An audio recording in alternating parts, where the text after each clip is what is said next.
خبر خو ما ته داسې ملو شوی دی لکه زما کشرې ورور و. دوه درې ځله ما ته وویل چې بۍ یا به یې ډل کو ما د چارینګ وکړو. زما یقین نه راتلو، زه بېغمه ویده شوم. 12 بجې وې، ما 1 غنټه خوب وکړ، 11 ویده شوی وم. چې راپاڅېدم 12 بجې ما ته خبر راغلو چې اعلان دې وکړ شوم. نو خپل کورواله راته وویل، امې راته وویل چې دغه شان چل دی. بیا د هغه ورځ نه واړه تر اوسه پورې ما صرف 1 شپه نیمه غنټه خوب کړی دی بس. خو لیکن دا شهادت به هر چا له خدای نه ورکوي. شهادت یو داسې مرګ دی، لیکن مرګ زمونږ حق دی. مرګ ټولو له راځي، خو د شهادت مرګ دا خدای هر چا له نه ورکوي. مفتي صاحب په خپله غوښته وایي یا الله ماله د شهادت مرګ راکړي، یا الله ماله شهادت مرګ راکړي. چې کله به م کور ته رالو ځان ته به شهادت مرګ لګولی و. چې ګاډي ته په سفر باندې تلو، کله به یو خوا کله بل خوا ځان ته به شهادت نظمونه لګولي. الله جل شانه هغه له داسې مرتبه ورکړه چې نن دا ټول پاکستان حیرانه دی. اور د یو ښار نه، لیکن د یو ضلع نه پوره پاکستان ته نن پته ولګېده چې د عالم عزت څه ته وایي. پوره پاکستان ته نن پته ولګېده چې د عالم عزت څه ته وایي. شهادت والا خدای په څه ورکړو؟ دا نور څه نو، د ناموس رسالت دې پاوه، د ختم نبوت دې پاوه، د صحابو دې پاوه. په صحابو قرباني وه، په پیغمبر قرباني وه، د پیغمبر په وارثانو قرباني وه، د الله او د الله په رسول قرباني وه، په صحابو باندې قرباني وه، په ختم نبوت قرباني وه. خو لیکن هغه یو کلیپ کړی و، که چېرې زه شهید شم زما جنازې له به راځې، ما به ښخوې او که ما به سوځوې، هندوان خو نه یې. د دې اصل خبره دا ده که زه ټوکړې ټوکړې کېږم، ټوکړې دې شم، که زه شهید کېږم، شهید دې شم. ما ته چې کم مرض لګي او دې لګي او دې لګي، زه به د پیغمبر سنتو باندې ځان قربانوم. الله وله شهادت مرګ ورکړو.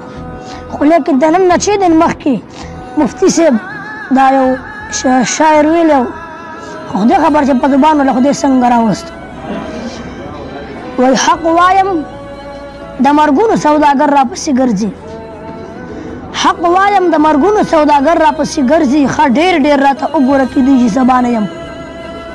6 ورځې وشولې او یو شعر بل دا دی، هر بیان کې به یې دا وي، وایي ګل خو د ګلابي دا نور هسې ګلونه دي، ګل خو د ګلابي دا نور هسې ګلونه دي، مرګ د شهادت وي دا نور هسې مرګونه دي. دا راته ووایه ساده چې تا ته به عموما چې تا سره به خبرې اترې کولې، څه ذکر به یې راته کو، څه به یې راته ویې؟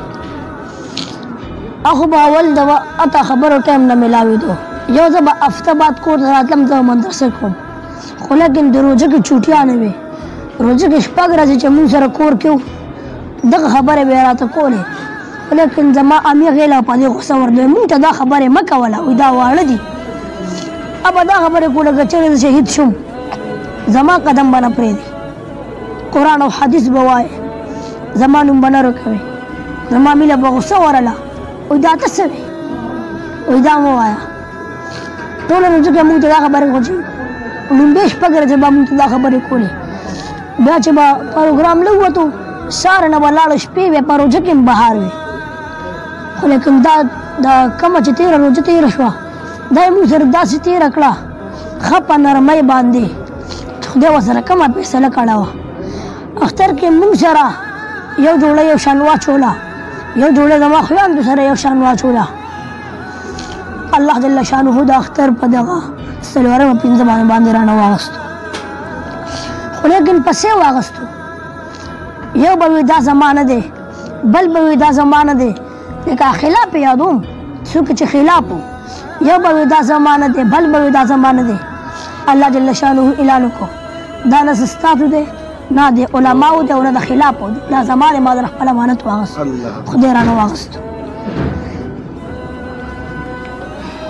قدرمنو داسې خبرې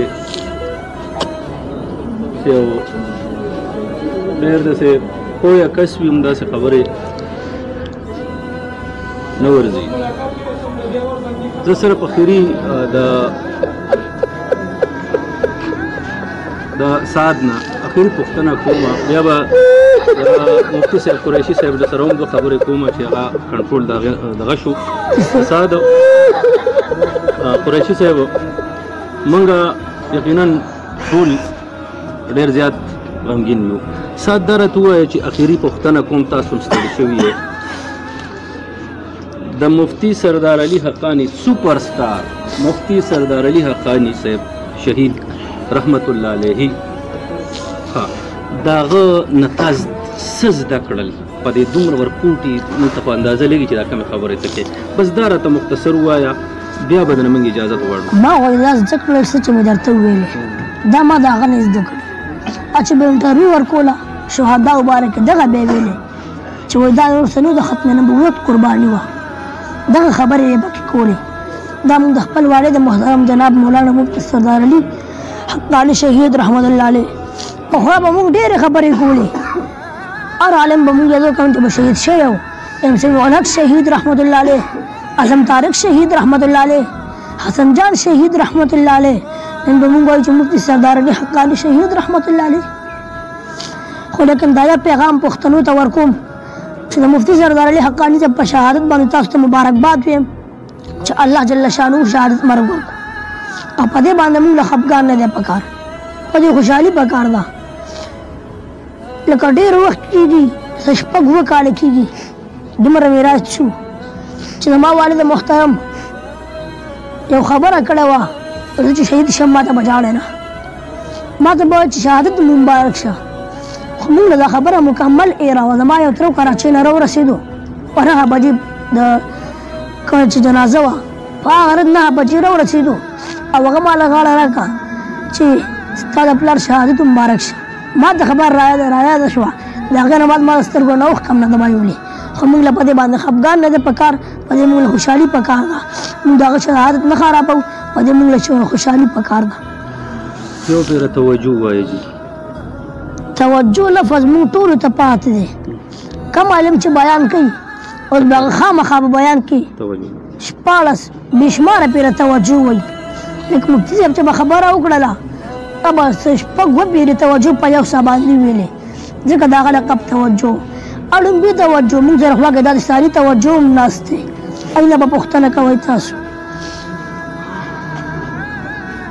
زه ډېره مننه بچې ستا د حوصلې نه ډکې دومره حوصله خو زمونږ هم نشته نه د مفتي صاحب ته چې څومره د دې ګلالي ده محمد سعد خوشحاله اوسئ مفتي صاحب